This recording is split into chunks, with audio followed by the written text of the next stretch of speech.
Estimados estudiantes, tengan ustedes un buen día.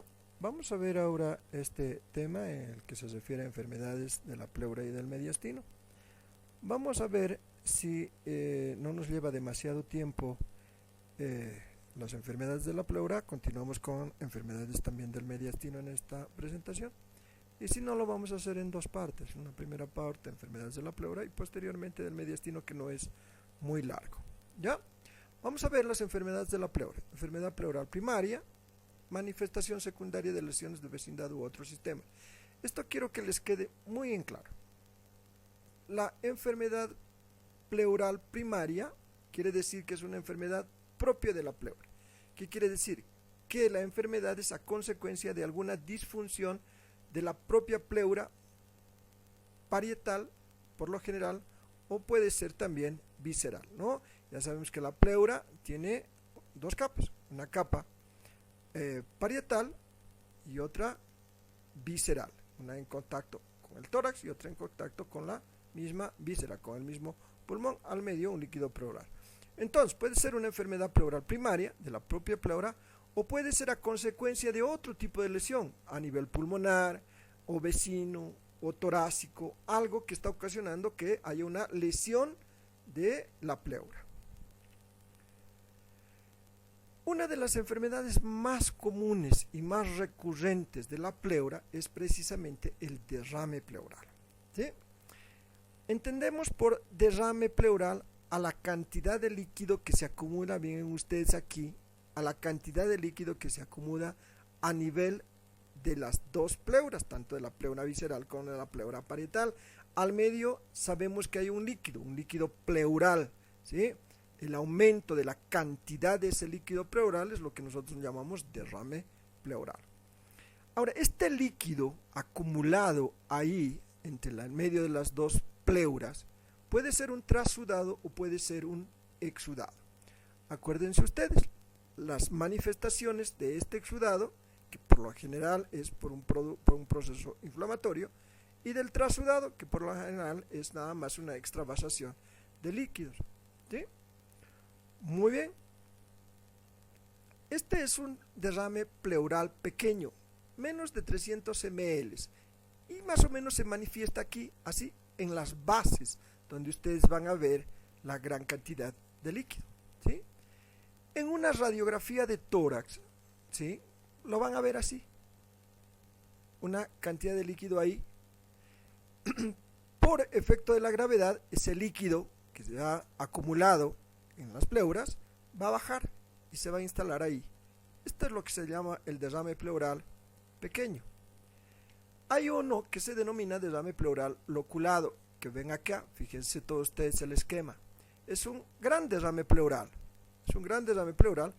pero no ha caído todo, se queda entre las cisuras pulmonares, entre las cisuras lobulares, ¿sí?, y se acumula ahí el líquido.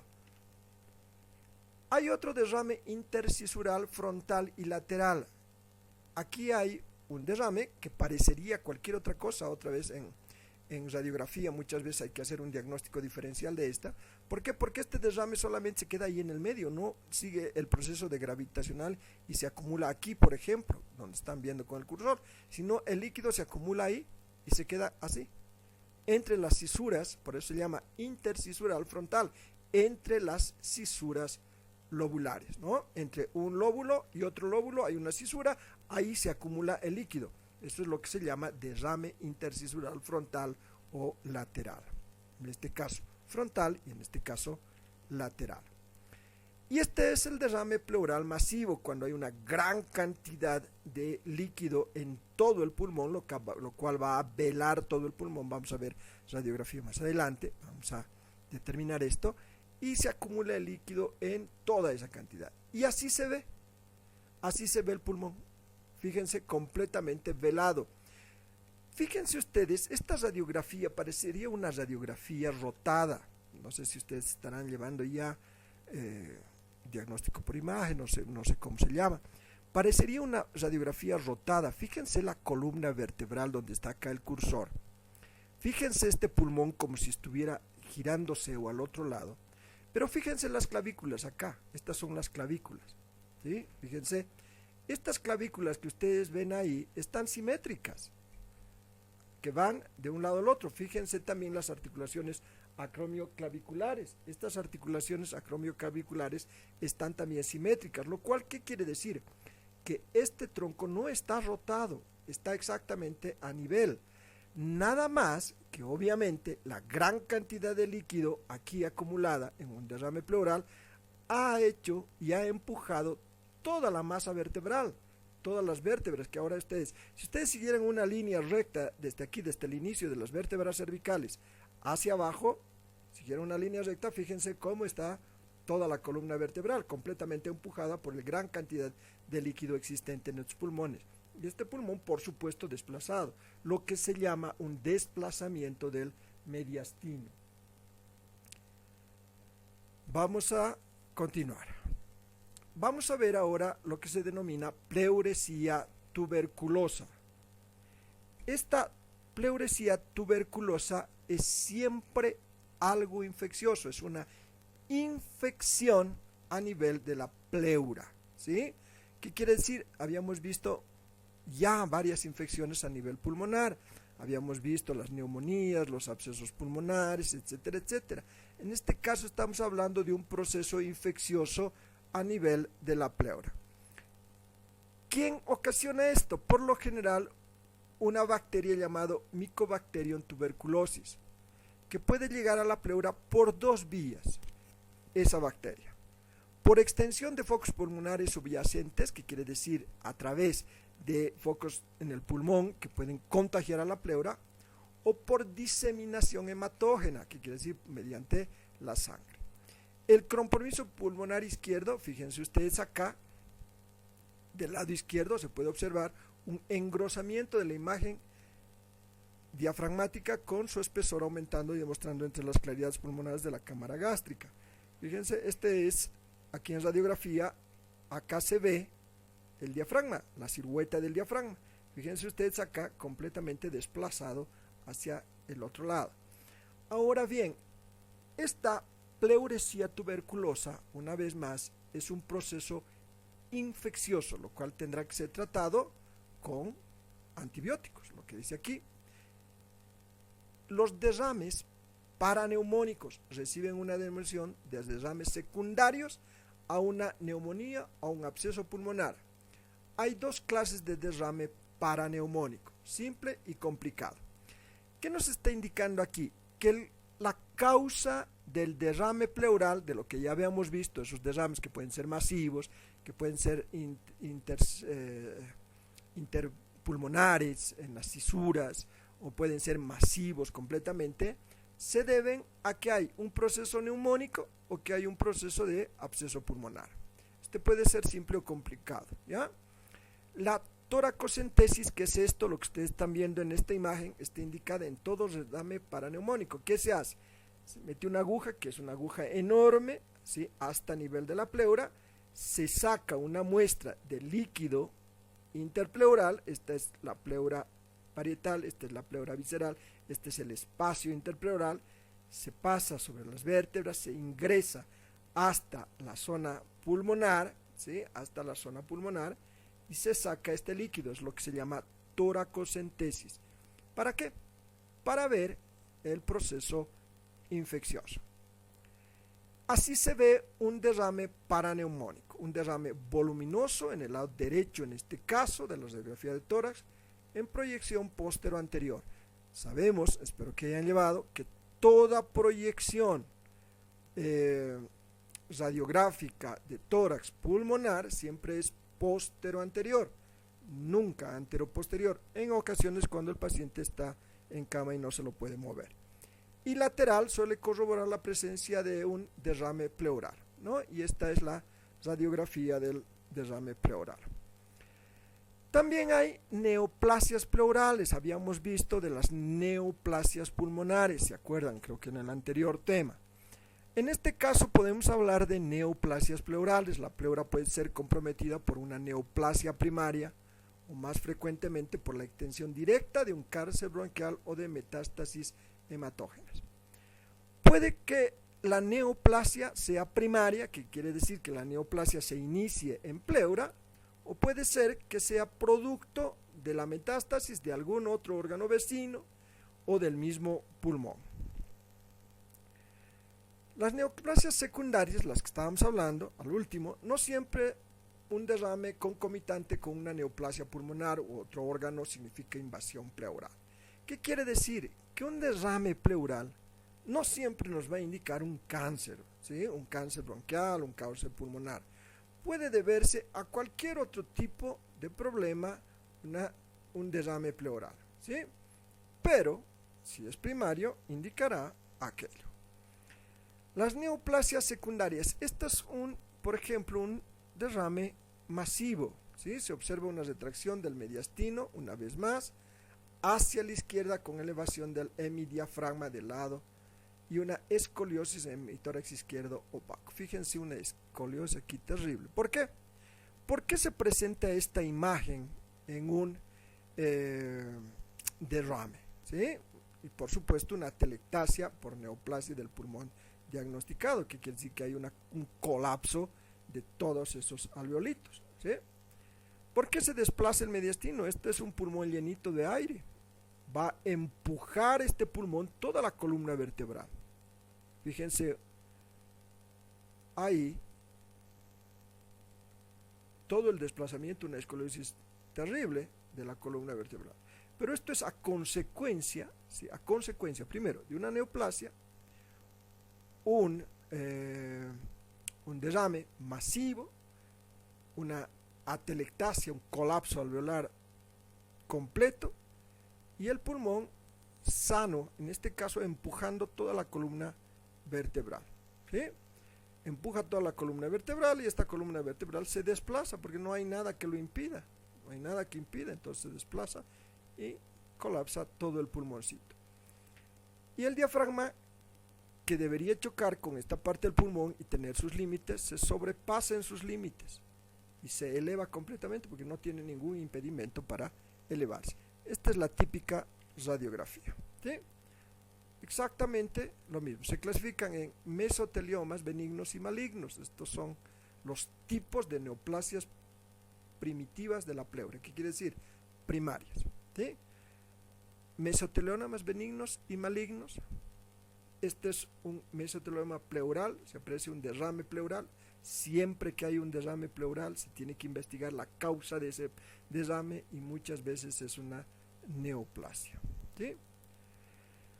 El quilotórax es la ruptura traumática quirúrgica o neoplásica del conducto torácico y se acumula el quilopleura, que quiere decir gran cantidad de líquido, ¿sí? Gran cantidad de líquido. La radiografía de tórax demuestra la presencia de un derrame pleural derecho, ¿sí? Gran cantidad de líquido. Por lo general por traumatismos o por cirugías, o también por neoplasias. El neumotórax es muy diferente, es la penetración de aire a la cavidad pleural. Ya no estamos hablando ya para nada del derrame pleural, estamos hablando ahora de aire en las pleuras, ¿sí?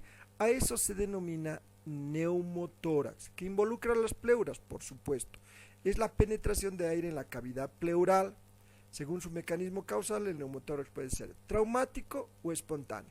Muchas veces van a encontrar el nombre de neumotórax espontáneo o neumotórax traumático, ¿sí?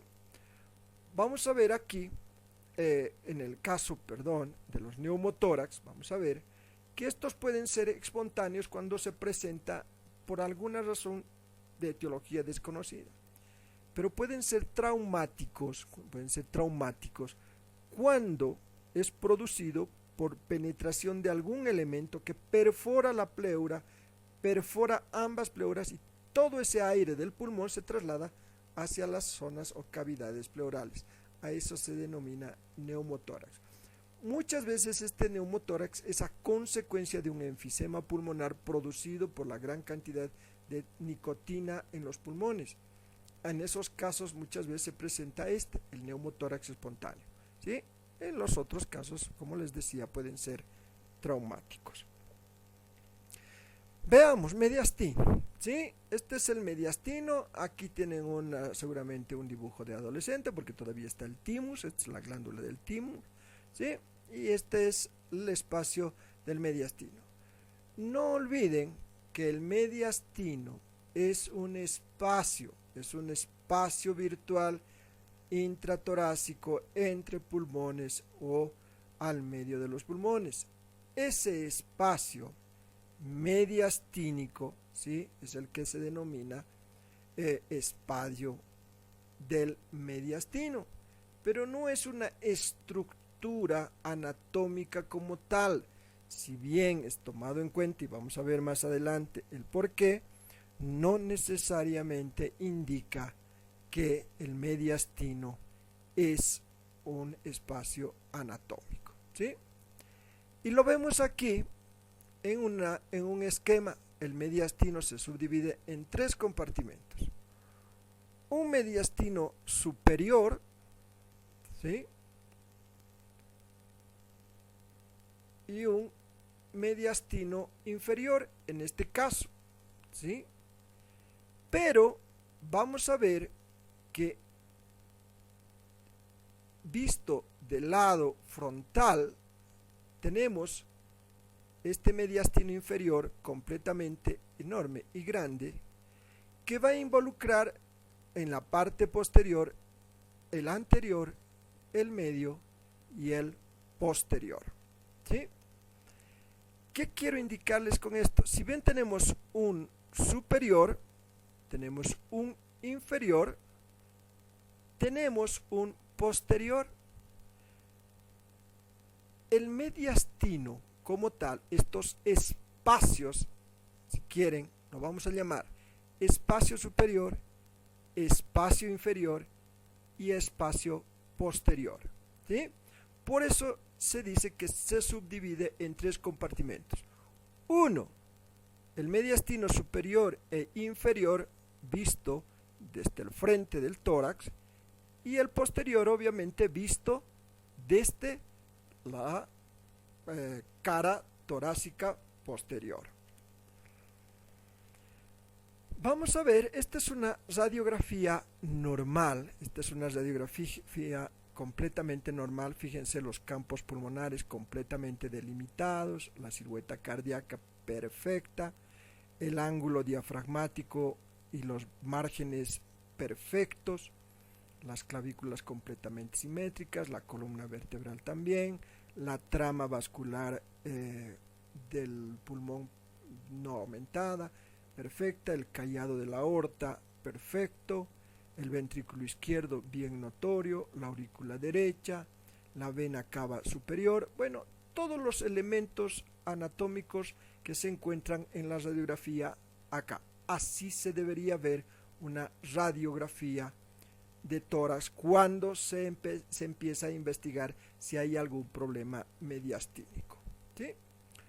Vamos a ver aquí tanto el mediastino medio, posterior o mediastino superior, limitado por las hojas anterior y posterior del pericardio, el posterior limitado por adelante la hoja posterior del pericardio, posterior por atrás la cara anterior de la columna vertebral o de los cuerpos vertebrales, el mediastino superior, una línea horizontal que va desde el mango esternal hasta el cuarto disco intervertebral, ¿sí? Y el mediastino anterior limitado por delante por la cara posterior al esternón, limitado por atrás la cara anterior al pericardio. Bien, esta es la delimitación de todo el mediastino. O sea, todos estos que estamos mencionando nosotros ahora son espacios delimitados. Vamos a ver acá el grado de comprensión y las características del síndrome de compresión del diafragma, ¿sí? Perdón, del mediastino. Veamos ahora, cuando hay una compresión a nivel superior, estamos hablando que puede ser por un síndrome cianótico, edema, ingurgitación venosa y circulación colateral del territorio de la vena cava superior. Media o posterior, disnea, tos y a veces disfonía, sintomatología esofágica, datos de compromiso neurológico. E inferior, datos de compresión de la vena cava inferior, como son la hepatomegalia, dolorosa, ascitis, edema y miembros inferiores, circulación de la vena cava. cada uno de estos vamos a verlos ahora en imagen, que es muy facilito. Habíamos dicho, cuando mencionábamos cianosis, edema, ingurgitación, especialmente yugular, y circulación colateral, vamos a ver esta imagen. Esta es la cianosis, este es el edema palpebral, así se denomina, es un edema muy pronunciado a nivel del párpado inferior, y lo que ustedes ven aquí en esta imagen es la ingurgitación yugular, ¿sí? Muy característico en la compresión del mediastino superior. ¿Qué estamos diciendo? Quiero que me vayan entendiendo bien. Cuando hay una compresión a nivel del mediastino superior, algo que está ocupando ese lugar del mediastino, se presenta estas características: cianosis, edema, el edema palpebral, y una ingurgitación venosa o la ingurgitación yugular que acabamos de ver. Vamos a ver cuando hay una compresión media posterior, vamos a ver todos estos síntomas.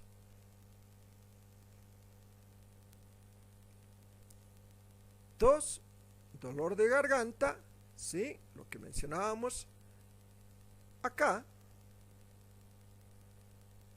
Tos, disfonía y sintomatología esofágica de compromiso neurológico, cuando hay una compresión media posterior.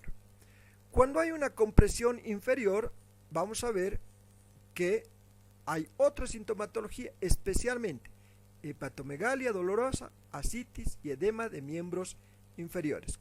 ¿Cómo lo vemos? Así: una hepatomegalia, que quiere decir un dolor a este nivel, a nivel del derecho hepático, ¿sí? A esto se denomina, y hepatomegalia significa un crecimiento del hígado, ¿sí? Una ascitis, fíjense ustedes acá, gran cantidad de líquido a nivel peritoneal, esto se denomina ascitis, ¿sí? Cuando hay gran cantidad de líquido peritoneal, es un aumento de líquido a nivel del peritoneo. Y edema, ¿no? Típico en este caso de compresiones a nivel del mediastino inferior. Acuérdense ustedes que todas estas son manifestaciones clínicas de acuerdo a la compresión del mediastino. No se olviden que el mediastino es un espacio y algo está ocupando ese espacio. Pero también pueden haber tumores o síndrome de Claudio Bernard Horner, se llama, o tumor de Pankhurst. Son también manifestaciones clínicas de todos estos, ¿sí? De todos estos: el exofamos, caída del párpado superior, miosis y alteraciones vasomotoras de la cara, acompañado todos estos signos de dolor y disnea. ¿Cuándo?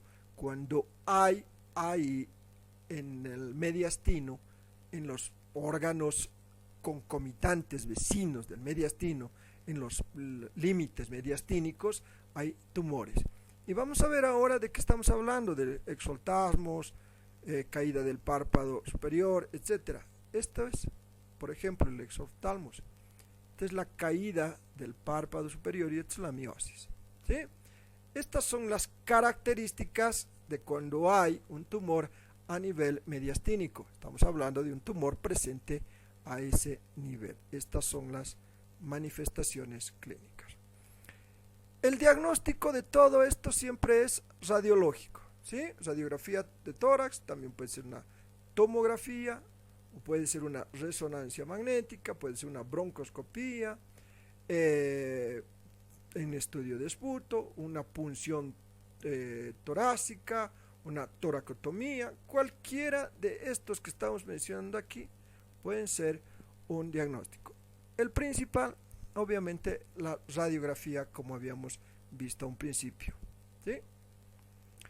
Vamos a ver ahora los procesos inflamatorios mediastínicos. Pueden ser crónicos o pueden ser agudos, los cuales llamamos mediastinitis, ¿sí? Un proceso inflamatorio del mediastino, que en realidad no es que se inflama ese espacio, sino las estructuras vecinas a ese espacio, que puede ser superior, inferior, posterior, ya determinando dónde se ha producido la inflamación. La causa más frecuente de mediastinitis aguda es la perforación del esófago o bronquios principales. Esa es la causa principal. Por eso llamamos mediastinitis aguda, ¿sí?, a la perforación del esófago. El esófago está cerquita ahí, los bronquios principales también. Estos son en realidad los que se inflaman, pero llamamos mediastinitis a eso. Las causas menos frecuentes, la infección de cuello y extensión de infecciones pulmonares, que pueden también producir una mediastinitis a ese nivel. Las manifestaciones clínicas: disfagia, dolor retroesternal opresivo, datos de enfisema y desviación traqueal. La tráquea siempre permanece, es el principal signo de una mediastinitis. La tráquea se mueve hacia un lado. La tráquea siempre tiene que estar en un lugar fijo y esta no tiene que desplazarse a ningún lugar. La mediastinitis crónica es la cicatrización crónica progresiva del tejido mediastínico que lleva a la fibrosis. Por lo general, esto va a ocurrir en infecciones crónicas como tuberculosis, histoplasmosis, cualquier enfermedad crónica infecciosa que lleva a una fibrosis, lo que va a llevar a una mediastinitis, una inflamación crónica. Por ejemplo, hay una mediastinitis en la bronquitis crónica, por supuesto, porque es una inflamación crónica infecciosa larga. La fibrosis, alteraciones anatómicas, obstrucción de las vías aéreas por estenosis, siempre que hay fibrosis pulmonar, también lleva a una mediastinitis. Las manifestaciones clínicas: tos, disneas y muchas veces complicación con neumonía. Estas manifestaciones clínicas son muy importantes a la hora de determinar el tipo de enfermedad que se tiene. Y por último, las lesiones mediastínicas por traumatismo, ¿sí? Estas pueden ser cerradas o pueden ser abiertas. Puede haber un traumatismo donde no hay ningún tipo de perforación, o puede haber un tipo de mediastinitis por perforación, que quiere decir penetrante. Esto generalmente por armas cortopunzantes que pueden ocasionar una lesión en esos espacios, en ese nivel, ¿sí? El neumomediastino es la acumulación de aire en el espacio intersticial del mediastino, donde no tendría que haber aire. A eso se llama el neumomediastino. Causa más frecuente: la extensión del enfisema intersticial pulmonar. Una enfermedad intersticial pulmonar como el enfisema, habíamos visto, y enfisema puede causar que haya aire a nivel del mediastino, o la ruptura alveolar, que provoca el aire que diseque el intersticio, ¿no?, que seque todo esto. Muy bien, las manifestaciones clínicas de esto que estamos hablando: dolor opresivo, retroesternal, y el signo de Hartmann se llama, es un crujido sincrónico con el latido cardíaco, que quiere decir, cuando late el corazón se presenta ese sonido, late el corazón se presenta ese sonido, que es como una especie de crujido. Las duplicaciones intratorácicas del intestino.